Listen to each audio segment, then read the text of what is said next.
Alright guys, I'm sitting up here chilling. While I'm chilling, we're going to continue this series. It's called Should a Christian Get Tattoos? A book written by Paul Chappelle. See this right here? That's what we're reading. Alright, so we're going to be doing chapter 2, part 2, the section part. And it's called Not Conform to the World's Philosophy. When a new trend comes into our culture, we should ask, what is its origin? In order for us to know whether tattoos are right or wrong, we must first find out whose philosophy they came from. Are they part of God's practices, or do they have worldly context? I think it is wise for you to search out where each style, fad, or trend originated. Having this understanding of origins will help you determine whether God or the world influenced the trend. Take, for example, the trend of baggy pants. Are baggy or sagging pants unbiblical or sinful? No. What? Please don't tell kids that wearing baggy pants is not sinful and they won't go to hell. But you know, there's always a trick to this question. The Bible does not say that we are to abstain from extremely loose-fitting clothing. But when this style originates from those who lived wicked lifestyles, then we ought to separate from it, because the Bible says that we are to abstain from all appearance of evil. If you search out the matter, you will find that baggy pants began as hip-hop trend. Rock stars, rappers, and even prisoners began the trend of sagging their pants and wearing them too big. So what you trying to say? That if you're a rapper, you of Satan? Nah, that's not what the Bible's saying.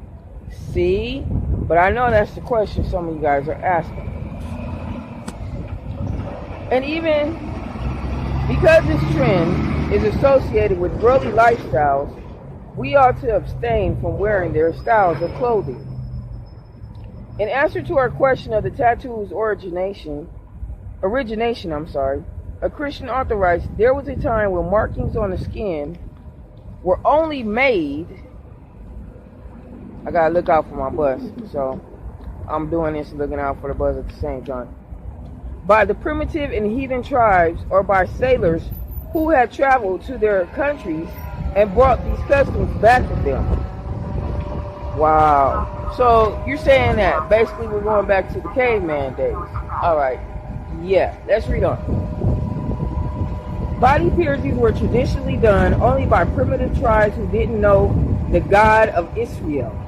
However, it is indeed a sign of the times that over the last few decades, body piercings and tattoos, which are reminiscent of the unregenerate pagan nations, have become very popular in Christian countries.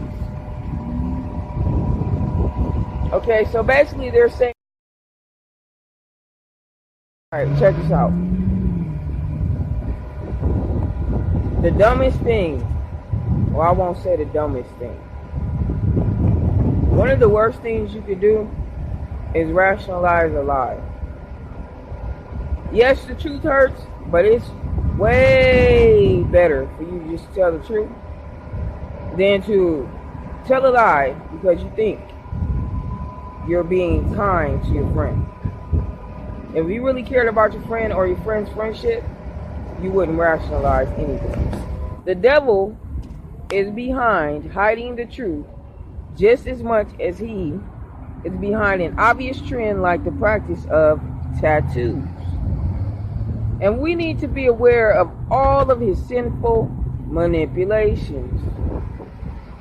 He'll do anything to demote God's commands by providing you an ulterior, sinful, yet appealing way of life.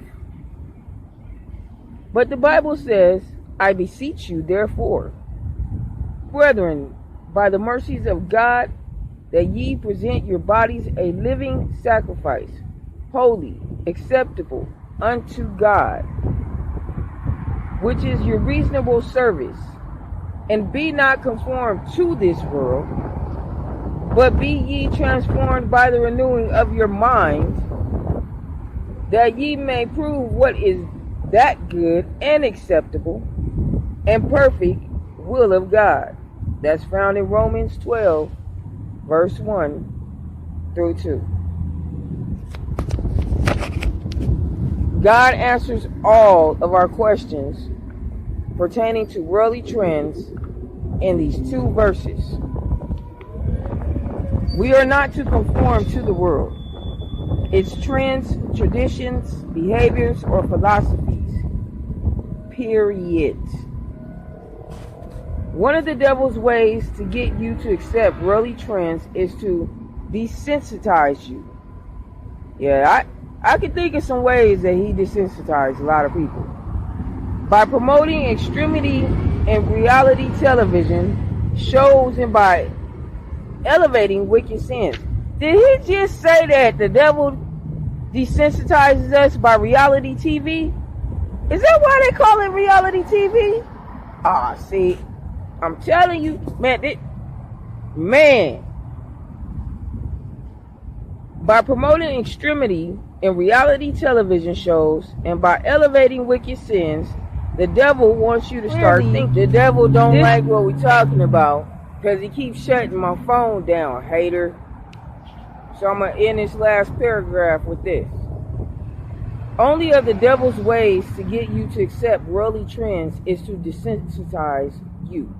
By promoting extremity in reality television shows and by elevating wicked sins, the devil wants you to start thinking.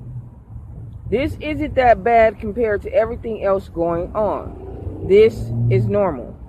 This is exactly what the devil wants. He wants sin and degradation of one's body and soul to be common in our society.